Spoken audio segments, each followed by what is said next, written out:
जय गजानन श्री गणेश। स्वागत है आप सभी का गणेश तत्व ज्ञान यूट्यूब चैनल में। पूर्व के सत्र में, पूर्व के विगत 2 सत्रों में हमने गाणपत्य संप्रदाय के विषय में जानकारियाँ प्राप्त की कि गाणपत्य संप्रदाय किसे कहते हैं, गाणपत्य संप्रदाय क्या है, दीक्षा का विधान क्या है, दीक्षा के पूर्व किस प्रकार की तैयारियाँ हमें एवं आप सभी को करनी चाहिए, इन सब विषयों पर पूर्व में चर्चा हो चुकी है। आज के इस चलचित्र में हम गाणपत्य संप्रदाय के सिद्धांत के विषय में चर्चा करेंगे कि गाणपत्य संप्रदाय भगवान श्री गणेश की उपासना किस विचारधारा से करती है, किस पद्धति से करती है एवं किस भाव से करती है। तो इस विषय का शुरुआत इस प्रकार से किया जाएगा कि पहले हम उनके तत्वों को समझेंगे और आचार्यों के विचारों को समझेंगे, तभी हम गाणपत्य संप्रदाय के मूल सिद्धांतों को जान सकते हैं। शास्त्रों ने कहा, गकार रूपम विविधम चराचरम नकारगम ब्रह्म तथा परात्परम तयो स्थितस्तस्य गणः प्रकीर्तिताः गणेशमेकं प्रणमाम्यहं परम। ऐसा कोई भी नहीं है जो श्री गणेश को नहीं जानता हो, परंतु गणेश जी की महिमा को बहुत कम लोग ही जानते हैं। अधिकांश लोग यही मानते तथा जानते हैं कि गणेश अर्थात गणों के अधिपति, इसीलिए उन्हें गणेश कहा जाता है। इसमें भी पुनः श्री शिव जी के पुत्र होने के कारण भगवान शिव ने उन्हें शिव गणों का मुखिया बनाया, इसीलिए गणेश यह पदवी उन्हें प्राप्त हुई। इस प्रकार स्वयं भगवान शिव जी ने उन्हें सर्वपूजनीयत्व प्रदान किया। इस तरह की अज्ञान जनित कल्पनाएं ही सर्वत्र दिखाई देती है। ध्यान देने वाली बात यहाँ पर यह है कि यहाँ पे किस वाक्य का प्रयोग किया गया है, अज्ञान जनित कल्पनाएं ही सर्वत्र दिखाई देती है। यह शब्दावली जो है वो कुछ लोगों को जो है वो पीड़ादायक एवं रूढ़ लग सकती है, किंतु यह संप्रदाय का सिद्धांत है। जो संप्रदाय के विचारधारा को समझते हैं, जो विविध प्रकार के संप्रदायों के विषय में पढ़ते हैं, जानकारियाँ लेते रहते हैं, वह इस बात को समझ जाएंगे।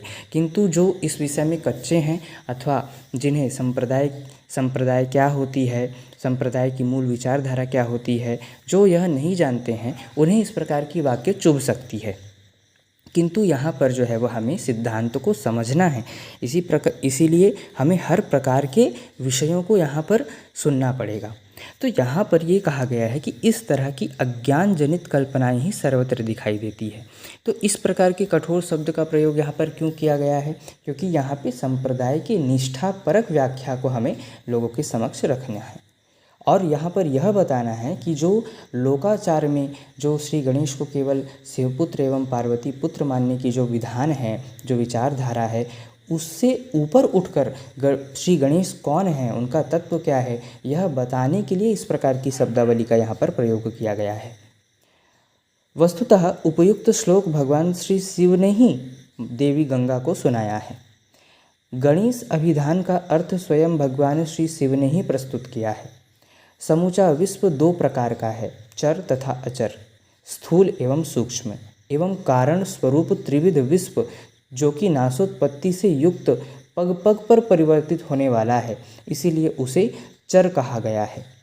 चौथा आवृत रूप जो है वो तत्वधार भूत विश्व सामान्यतया अविनाशी होने के कारण उसे अचर कहा गया है। ऐसा समग्र विश्व प्रकृति से उत्पन्न होता है, उसी में विलय हो जाता है। इसी कारण शास्त्रों ने उसे ग इस शब्द से प्रदर्शित किया है, क्योंकि ग का शास्त्र सिद्ध अर्थ है जाना।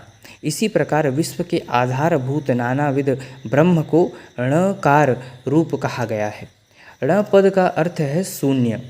निर्गुण ब्रह्म स्थितियाँ शून्यवत प्रमाणित हुई हैं। इस अर्थ में समग्र विश्व तथा संपूर्ण ब्रह्म स्थिति अर्थात जो भी तद्रूप है वह सब अनगिनत प्रकारों से अनुभूत होता है। उस गण रूप अर्थात समूह रूप मानते हुए उसे इस प्रकार से ऐसे विश्व ब्रह्मादि गणों का ईश अर्थात नियंता, यह यहाँ पर द्योतक है। दूसरे शब्दों में स्वेच्छया उनका निर्माण कर उन्हें खिलाने वाला और अंततोगत्वा अपने में ही विलीन कर लेने वाले, इस प्रकार गण का अर्थ यहाँ पर समुदाय बताया गया है। एकाधिक जहाँ इकट्ठे होते हैं कुछ लोग, उन्हें गण कहा जाता है। जैसे अनेक मनुष्य मनुष्यगण, अनेक गंधर्व गंधर्वगण, उसी प्रकार यक्षगण देवगण आदि। इन सभी का ईश अर्थात नियंता वह श्री गणेश हैं। जब गणेश शब्द का इतना व्यापक अर्थ है तो मात्र शिव गणों का ईश इस प्रकार का अर्थ मानना कदापि उचित नहीं है। इसी प्रकार श्री मुद्गल पुराण में स्पष्ट शब्दों में वर्णन पाया जाता है कि श्री गणेश जी के ढूंढीराज नामा विधान का अर्थ भी भगवान श्री शिव ने ही देवी गंगा को बताया है। भगवान शिव कहते हैं, वेदः पुराणानि महेश्वरादिकाः शास्त्राणि योगीश्वरदेव मानवाः नागासुराः ब्रह्मगणश्च जन्तवो ढूंढन्ति वन्दे त्वथढुंढीराजकम्। षडंगों समेत चारों वेद, सभी पुराण शास्त्र, भगवान शिवादि परमेश्वर, योगीश्वर देवता, मानवादि, नाग, असुरगण ही नहीं अपितु समग्र सगुण निर्गुण तथा सगुण निर्गुणा भेद ब्रह्म स्थितियाँ भी जिन्हें ढूंढती रहती हैं, जिनके श्री चरणों के दर्शन के लिए ललायित रहती हैं, अर्थात जिनके प्रत्यक्ष दर्शन प्राप्त करने हेतु प्रयास करती हैं तथा दर्शन प्राप्त कर अंतिम स्वरूप ब्रह्म भाव स्थिति तक पहुँचती हैं, उस ब्रह्मणस्पति रूप गणेश जी को ही ढूंढीराज कहा गया है, जिन्हें मैं प्रणाम करता हूँ। तो प्रस्तुत कथन साक्षात उमापति भगवान शिव के ही हैं। शास्त्र आज्ञा है कि ऐसे गणेश जी का आदि पूजन, स्मरण, स्तवन कर्तव्य पूर्वक करना प्रत्येक व्यक्ति के लिए अनिवार्य है। जब भगवान शिव महेश्वरादि देवताओं ने भी प्रत्येक कार्य के आरंभ में गणेश पूजन तथा स्तवन किया है, तो मनुष्य मात्र के लिए उसे करना अत्यावश्यक है। वेदों पुराणों में स्पष्ट उल्लेख प्राप्त होता है कि मात्र अज्ञानवश कुछ विपरीत धारणाएं प्रस्तुत करना या बना लेना तथा बिना समझे शास्त्र विरोधी बातों को प्रसारित करना संपूर्णतया अनुचित एवं हानिकारक है। जैसे कि श्री गणेश जी माता पार्वती के शरीर के मैल से बनाए गए, उन्हें हाथी का मस्तक लगाया गया और सभी के द्वारा सर्व पूजनीयत्व का सम्मान प्रदान किया गया। तब से आदि पूजन आरंभ हुआ। ऐसी जो गलत विचारधारा है वो चलती आ रही है। मुद्गल पुराण में उमांग मलज गणेश अवतार की कथा विद्यमान है। जो पुराने दर्शक हैं वह जानते होंगे कि उमांग मलज अवतार, विनायक अवतार, मयूरेश्वर अवतार क्या हैं। ये श्री गणेश के विभिन्न अवतार हैं। परब्रह्म स्वानंदनाथ के विविध आंशिक अवतार हैं जो विभिन्न देवताओं के घर में प्रकट होते हैं। जो इस चैनल से जुड़े हुए हैं, जिन्होंने पूर्व की वीडियो देखी हुई है, वह इन सभी अवतारों से भली भांति परिचित हैं। जो नए हैं वो कृपया पुराने वीडियोस जाकर आप देख सकते हैं। तो दक्ष प्रजापति श्री शिव के ससुर, एक बार जब भगवान श्री शिव ने ससुर दक्ष को प्रणाम नहीं किया, इस अपमान के फलस्वरूप शिव का उपमर्द करते हुए उन्हें सबक सिखाने हेतु दक्ष ने यज्ञ आरंभ किया। उस यज्ञ को जानबूझकर शिव भाग रहित किया। आगे चलकर भगवान शिव शंकर ने अपने गणों समेत आकर उस यज्ञ का विध्वंस किया। उस समय देवी पार्वती के सम्मुख दक्ष प्रजापति ने भगवान शिव शंकर की बहुत अधिक निंदा की, जिससे असहनीय होने से भगवती पार्वती ने देह त्याग किया एवं आगे चलकर वे हिमालय पुत्री उमा के रूप में अवतीर्ण हुई। अस्तु यह सत्य है कि दक्ष यज्ञ का विध्वंस भगवान शिव शंकर ने किया, तथापि उक्त यज्ञनाश का प्रमुख कारण है यज्ञ के समय श्री गणेश का विस्मरण। आगे चलकर श्री महेश्वर जी ही अपने पति होने के कारण भगवती उमा ने भगवान शिव जी से पत्नी के रूप में अपने आप को स्वीकार करने की प्रार्थना की, किंतु आज्ञा भंग करने वाली स्त्री उचित नहीं होती है, ऐसा मानते हुए भगवान शिव ने उन्हें स्वीकार नहीं किया। तब भगवान शिव के अतिरिक्त अन्य किसी का विचार तक ना कर सकने के कारण पुनः देह त्याग के निश्चय से उन्होंने श्री गजानन का स्मरण किया। श्री गणेश का स्मरण करते ही उनकी बुद्धि में स्फुरण हुआ कि बुद्धिपति गणराज ही ब्रह्मा, विष्णु, महेश आदि पंच देवताओं के भी प्रभु हैं। साक्षात ईश्वर होते हुए भी ये सभी पराधीन ही प्रमाणित हो चुके हैं, फिर इनसे मनुहार क्यों किया जाए।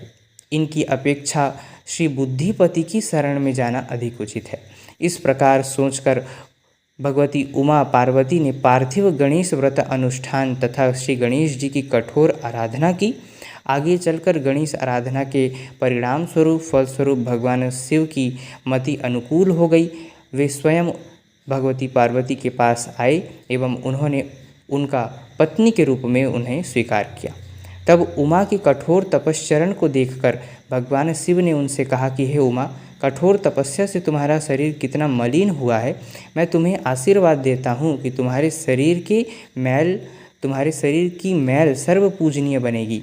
आगे चलकर किसी दूसरे अवसर पर भगवती माता पार्वती ने इस विचार से कि बिना उनकी अनुमति के कोई भी घर में प्रवेश ना कर सके, अपने शरीर की मैल से एक पुरुषाकृति का निर्माण किया एवं अपने योग सामर्थ्य से उससे में प्राण फूंककर उसे अपना दंडाधिकारी, द्वारपाल, रक्षक बनाया। उसे आदेश दिया कि बिना उनकी अनुमति के किसी को भी भीतर प्रवेश ना करने दे। एक बार भगवान शिव के ही प्रवेश का निषेध किए जाने से अपमानित हो भगवान शिव का उस पुरुष से भीषण युद्ध हुआ एवं भगवान शिव के हाथों देवी पार्वती के मानस पुत्र का शिरच्छेद हुआ। इससे माता पार्वती अत्यंत संतप्त हुई, जिससे कि भयानक प्रसंग खड़ा हुआ। तब सभी देवताओं ने उस पुरुष को पुनर्जीवित करना स्वीकार किया एवं भगवान शिव के इस आदेश से कि वन में जो भी प्राणी दिखाई दे उसका शीश यहाँ पर ले आओ, भृंगी, एकदंत, गजराज का मस्तक ले आए। इसके पूर्व किसी अवसर पर प्रभु श्री गणराज ने भगवान शिव जी को स्वप्न दर्शन दिए और प्रसादी पुष्प देते हुए कहा कि इस प्रसादी पुष्प को जो कोई भी अपने मस्तक पर धारण करेगा उसका मस्तक सर्वपूजनीय बन जाएगा। भगवान शिव ने विचार किया, सर्वपूज्यो गणाधीशो नान्यो ब्रह्मांड मंडले अतो में भक्ति माहात्म्यम परीक्षार्थम ददौ प्रभु। जब अखिल ब्रह्मांड मंडल में एकमात्र स्वानंदेश श्री गणेश ही सर्वपूजनीय हैं, तो क्या मेरी भक्ति की कसौटी हेतु ही प्रस्तुत प्रलोभन प्रभु द्वारा उपस्थित किया गया है। ऐसा समझकर उन्होंने प्रसादी पुष्प पूजन में ही रख दिया। कुछ काल पश्चात जब दुर्वासा मुनि उनके दर्शन हेतु पधारे तो उन्हें महान गणेश भक्त अवधूत मानते हुए उन्हीं को प्रसादी पुष्प प्रदान करने के विचार से उनका महत्व कथन करते हुए शिवजी ने उक्त पुष्प दुर्वासा ऋषि को सौंप दिया। आगे चलकर महर्षि दुर्वासा को मार्ग में ऐरावतारूढ़ देवराज इंद्र दिखाई दिए। तब प्रसादी पुष्प के लिए उन्हीं को सुयोग्य मानते हुए उसका महत्व बतलाकर दुर्वासा मुनि ने वह पुष्प इंद्र को दिया। स्वभाव से राजसिक होने के कारण भगवान इंद्र को उसका विशेष महत्व प्रतीत नहीं हुआ। उन्होंने उस पुष्प को आगे फेंक दिया जो ऐरावत के मस्तक पर आ पड़ा। निर्माल्य प्रसादी की अवमानना होने से बहुत बड़ा दोष घटित हुआ। उन्मत्तता के फलस्वरूप इंद्र को ऐश्वर्य पद के साथ हाथ धोना पड़ा और गजराज ऐरावत भी घमंड से भरकर वन को चला गया। इधर भृंगी वन पहुंच आया और उसे सर्वप्रथम यही एकदंत गजराज ऐरावत दिखाई दिया। भृंगी उसका मस्तक ले आया। सभी देवताओं ने उसे माता पार्वती के मानस पुत्र के धड़ पर लगा दिया और उसमें प्राण संचार करने हेतु ओमकार की ध्वनि आरंभ किया। तब भक्त वत्सल श्री गजानन ने अंश रूप में उस शरीर में प्रवेश किया और वह शक्ति पुत्र पुनर्जीवित हुआ। अत्यंतिक क्रोध से भरकर उसने भगवान श्री शिव के मस्तकों को काटना आरंभ किया। तब भगवान श्री शिव शंकर पंचानन थे।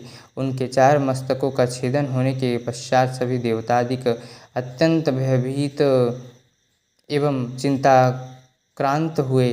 उन्होंने श्री गजानन रूप शक्तिपुत्र के पैर पकड़कर प्रार्थना की एवं पंचम मस्तक के बदले नारिकेल समर्पण किया। इससे शक्तिपुत्र प्रसन्न एवं शांत हुए एवं उन्होंने सभी को अभयदान दे दिया। इसी घटना के फलस्वरूप नारिकेल को शिव मस्तक समझा जाता है एवं उसे शिव के समक्ष नहीं तोड़ना चाहिए। चूँकि कार्तिक शुक्ल चतुर्थी को यह घटना घटित हुई, इसीलिए उस दिन गजानन को नारियल के फल अवश्यमेव समर्पित किया जाता है गाणपत्य संप्रदाय के परंपरा के अंतर्गत।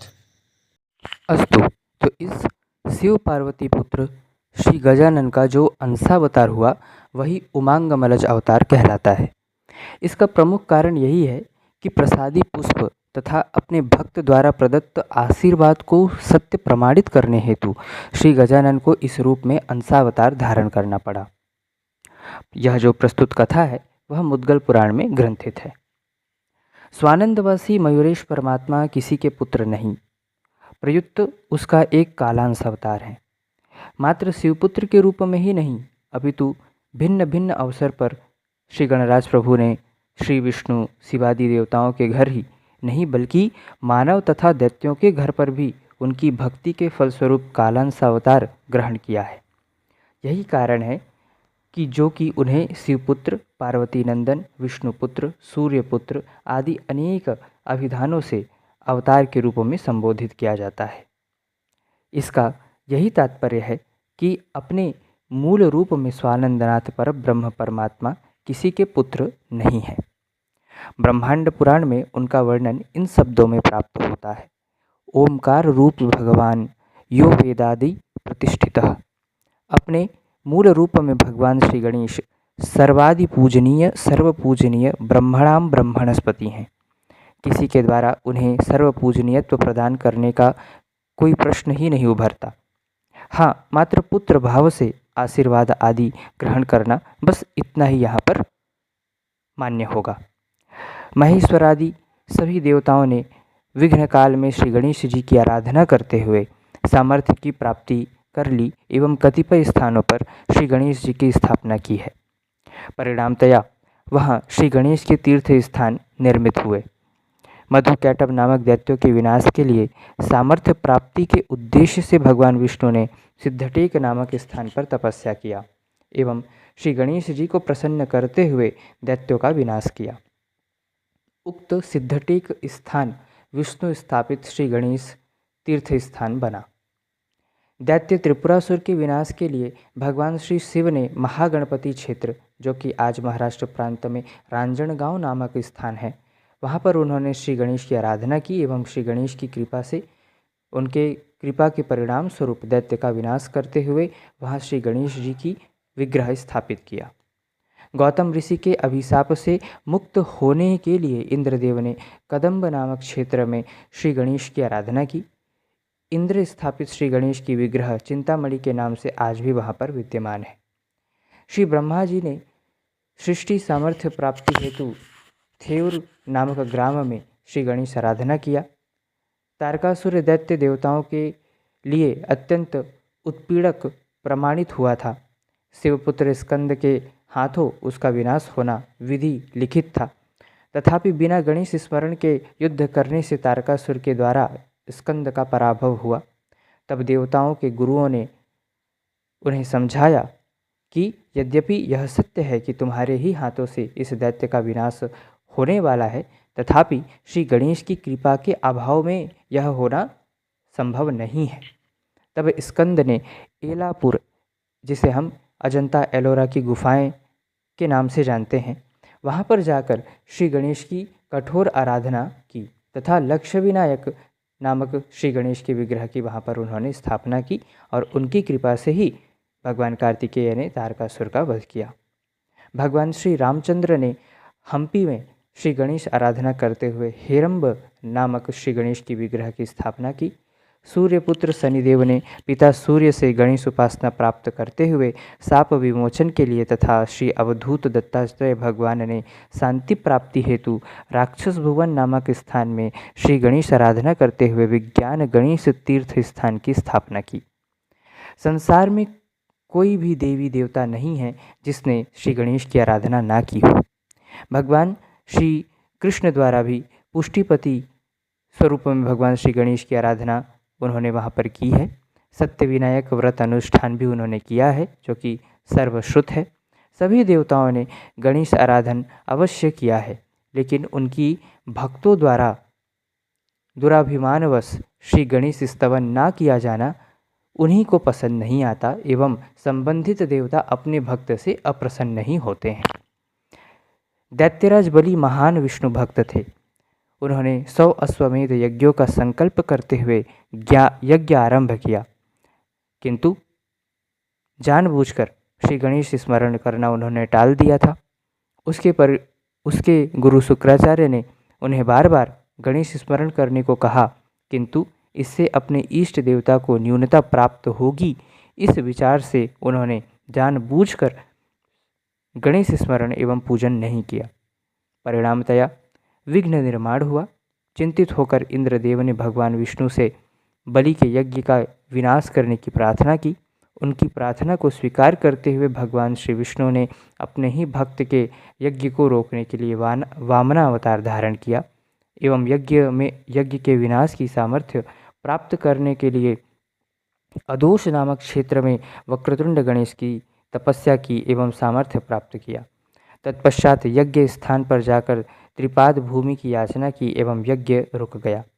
तब राजा बलि को पश्चाताप हुआ, जिस देवता हेतु गुरु के कहने पर मैंने गणेश पूजन नहीं किया, वे ही मेरे इष्ट देवता भगवान विष्णु मेरे यज्ञ के विध्वंस हेतु यहाँ पर पधारे हैं। तब सभी का विघ्नकर्ता बुद्धिपति गणराज ही है, ऐसा मानते हुए राजा बलि ने श्री गणेश जी की उपासना की। वे उनके शरण में चले गए। तदंतर प्रभु श्री गणराज की कृपा से अगले मनवंतर में बलि इंद्र बने। यही बात बाणासुर के बारे में भी घटित हुई। इसी कारण करुणाष्टक में परम गाणपत्य श्री अंकुशधारी महाराज ने उचित इसका वर्णन किया है कि बड़ी वैष्णवांचा सिरोरत्न गाजे, परी का हरि ने तया दुख दीजे, तया सेवटी तूची झाला सी पात, मयूरेश्वरा सत्वरे धावात, पहाबाण तो सैव विख्यात लोकी, तया सेवटी शंकरे लोटी लाकी, तुआ रक्षिले त्या तसा दुष्ट चेता, मयूरेश्वरा सत्वरे धावाता।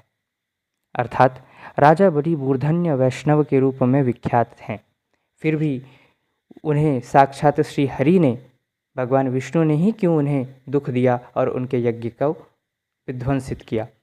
उसका उद्धार अंततोगत्वा आपने ही किया है। अब हे मयूरेश्वर भगवान, हमारे लिए भी आप तुरंत प्रकट हो जाएं।